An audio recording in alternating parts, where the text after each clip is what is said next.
Isinusulong ni Murang Kuryente Party List Representative Arthur Yap ang agarang pagtatanggal ng 12% value-added tax o VAT sa kuryente bilang konkretong hakbang upang mapagaan ang pasanin ng mga pamilyang Pilipino sa tumataas na singil sa kuryente.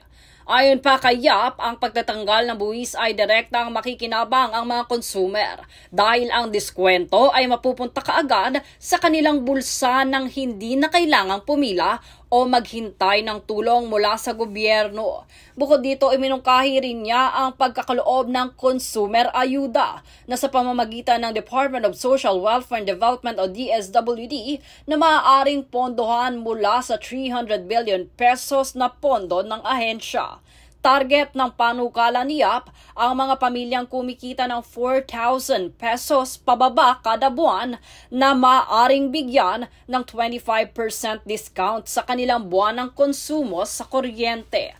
Dagdag pa niya, ang ganitong sistema ay makakatulong sa mga Pilipinong hirap sa gastusin dahil maaari nilang magamit ang natipid na halaga sa pagkain, gamot at edukasyon ng kanilang mga anak. Ayon pa kay Yap, ang pangunahing isyu na kinakaharap ng sambayanan ay ang patuloy na pagtaas ng presyo ng kuryente na nagiging pabigat lalo na sa mga low-income households.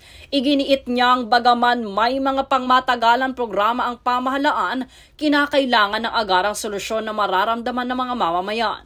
Naniniwala siyang ang pag-alis ng VAT sa kuryente ay hindi lamang pagpapababa ng bayarin, kundi magpapalakas din ng lokal na ekonomiya dahil magkakaroon ng dagdag na kakayahan sa paggastos ang bawat pamilya. Hinimok din niya ang Department of Finance o DOF at ang Pangulo na sertipikahang urgent ang naturang panukalang batas upang mapabilis ang pagpasa nito sa Kongreso. Dagdag pa rito ay minungkahi niyang habang hinihintay pa ang pagsasabatas, maaaring agad magpatupad ang DSWD ng tulong pinansyal o reimbursement program sa mga pamilyang nagbabayad ng kuryente bilang pansamantalang ginhawa.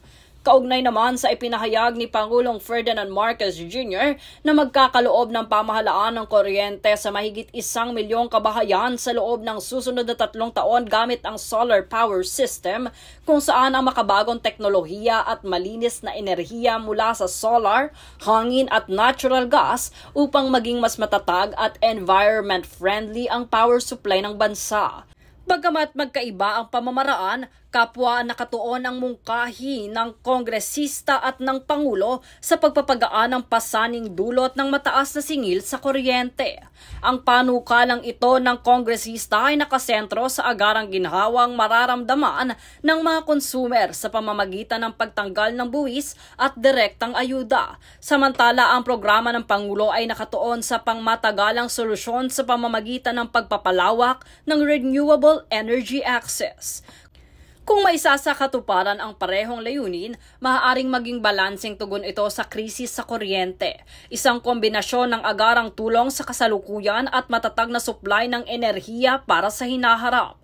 Sa ganitong paraan, parehong matutugunan ang pangangailangan ng mga mamamayan at ang layunin ng pamahalaan para sa mas mura, malinis at maasahang kuryente sa buong bansa. Jade Buhoy, nag-uulat para sa Golden Nation Network.